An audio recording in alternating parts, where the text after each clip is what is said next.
Crick Buzz at Centre Stage. Adam Collins and Michael Vaughan. We thought this game was dead, buried and cremated. Far from it.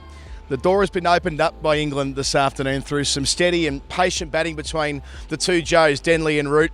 Australia pegged it back at the end as well. Great Test cricket. Yeah, Test match cricket at its best, and England finally working out how to play Test match cricket with the bat in hand. Just play with patience, discipline, wear the bowlers down, know where your off stump is, try and say to the bowlers, if you're going to get us out, you're going to have to bowl good balls. The 3 dismissals, Rory Burns gets a good one, it bounces. Jason Roy looks to me like got an absolute beauty from Pat Cummins, and then Joe Denley late in the day gets a ripping bouncer from Josh Hazlewood. So 3 dismissals, 3 bowled out, 3 kind of non-mistakes from the batting team. Yesterday, what did we see from England? Plenty of mistakes. So 24 hours is a long time in Test match cricket. Gather your thoughts, gather your mentality, and I thought they showed a lot of character. Australia's still clear favourites to win this game. You'd expect them to do so, but you just never know. Can England rewrite history? Can they get the chase? Can they keep the Ashes alive? It's down to the skipper, Joe Root. Yeah, 359 is the target. So you look at that, you look at history. It doesn't really happen, or certainly not often enough that we can project it as a likely outcome tomorrow, but it just feels like the thread of the game changed when Root and Denley came together. Denley was completely worked over by Cummins and Hazlewood, even by Pattinson to a certain extent, but Lyon didn't necessarily build the pressure that we're used to. Yeah, absolutely spot on. I thought Denley showed so much character. You know, there's been so many, and myself included, been questioning his place in the side, but you know, I've got to take my hat off to him because the way that he's played in this game, he's kind of just showed that he's got a technique. It's just that every now and again you feel that when the 3 or 4 dot balls are kind of produced, you go, he going to get that big drive, and he did it on 3 or 4 occasions today. If he can nullify that and just let the ball get close to him, he's got nice balance on the onside. You know, he punched a couple off the back foot. You think, come on, just play the disciplined, patient game, and if he can, who knows, he might have a future in Test match cricket. But you have to say, from where Joe Root's been in the last 2 innings, for the way that he came out and played today, you could see it in his eyes that he just wanted to just bat time. His timing, his rhythm, his sync was nowhere near the Joe Root that we've seen over the course of the last 3 or 4 years. But he just fought, he hung in there, he played straight, played the ball late, got a few off his hip, didn't take any massive risks. England need him to get 150. If he gets 150 plus, you just never know. You never know. I mean, it'll be historic. This atmosphere here at Headingley tomorrow will be electric if England get anywhere close. 8 overs till the second new ball, that's going to be the key.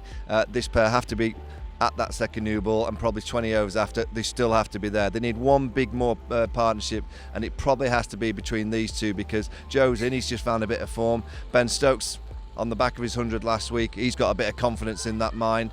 Johnny Bairstow, Josh Butler-Wokes have struggled of late, so this is the key partnership for me. Yeah, 2 things happened, didn't it? It started to drift during that partnership, and Australia were getting a bit niggly. No chances went down necessarily, but the appeals they were going up for were relatively unlikely, to say the least. There were a few misfields. It just felt like they were feeling the frustration. But Josh Hazlewood's last spell was a beautiful one. 7 overs, I think 5 maidens in there, picking up the wicket of Denley, and then there was just no runs to be had in that last hour. Ben Stokes is 2 off 50 balls, and we know the way that Ben Stokes can clobber the thing, which says a lot about the way that Australia kept their cool as well. Yeah, and also I think Ben Stokes just realised he had to be there tomorrow. I think he just went out there and said, you know what, I've got 40 odd minutes of batting, no risk. I have to be not out overnight. It doesn't matter about the number. It's something that we don't see from this Test team often enough. The England Test team generally just play so inconsistently because their mindset and their games are playing inconsistently.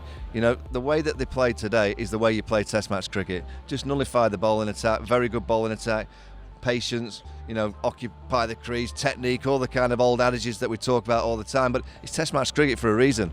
It's been played for hundreds of years because there's a way of playing it. Discipline, hard work, patience. Just go out there week in, week out and produce that, and that you generally get better results if you go out and play expansively against quality. And I just think in this era where you look at the England bowling, the Australian bowling, those bowlers like people to have a dash because they're too good. They've got skill of going in and out. All the bowlers in this series can take the ball into the batsman and away from the batsman. And when you've got that amount of skill, as a batsman, you've got to be aware of that. You've got to realise that they're skillful, and you've got to play a little bit within yourself. Exactly what England did today. Can they do it tomorrow? Can they bat 80 overs? I think it'll take 80 overs. Have they got 80 overs of batting on a day 4 Headingley wicket? They have, I think. They've got the talent to do so, but it's that history, and for some stupid reason, history very rarely rewrites itself in Test match cricket. I've no idea why. Why doesn't that happen? But it takes Joe Root to get 150. Yeah, it's our sport, isn't it? He's 75 runs now off 189 balls. Yeah, so he's halfway to the mark that you're saying, but England aren't halfway there yet either. They're 156 and they're 203 further runs. Fourth day pitch, as you say, but if they do get close, you've been in that situation. You've been the bowling captain when the fourth innings is on and the side that should get nowhere near it starts crawling up. How do you keep your cool? What do you do if you're Tim Payne tomorrow? Oh, you just keep telling your bowlers to bowl the best ball they possibly can. I mean, they've got 3 magnificent right arm over seamers. You're pretty much sure that you're going to get 80% of the balls in the right zone from those 3. Nathan Lyon's a magnificent off spin. I'm sure there'll be more spin tomorrow than we saw today. I don't think Tim Payne will panic at all. The panic generally comes from the chasing side, the batting side, and there's one team that has to win tomorrow, and there's one team that could get away with losing. England have to win. Australia could get away with losing, but they'd expect to win from this position. It's a long shot for England. It really does take Joe Root to get you the 150, probably 170. And if someone like a Stokes or a Bairstow or a Butler can just find form, we're looking at an England side that, there are positions up for grabs. If Josh Butler fails tomorrow, Johnny Bairstow fails tomorrow, he's had a bad day with the gloves, Johnny Bairstow. Ben Foakes is waiting in the wins. There's so many issues. Jason Roy's struggled against it. Rory Burns has struggled.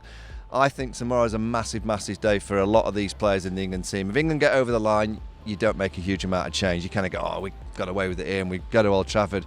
If England lose tomorrow, I think we're going to see quite a lot of change for Old Trafford. Well, isn't it beautifully set up? If Australia wins tomorrow, they retain the Ashes. If England win tomorrow, it's the greatest win at this venue since 1981. Either way, it's going to be fantastic. It's better than beefy. Adam Collins, Michael Vaughan, Crick Buzz Centerstage. It's going to be a cracker. Can't wait.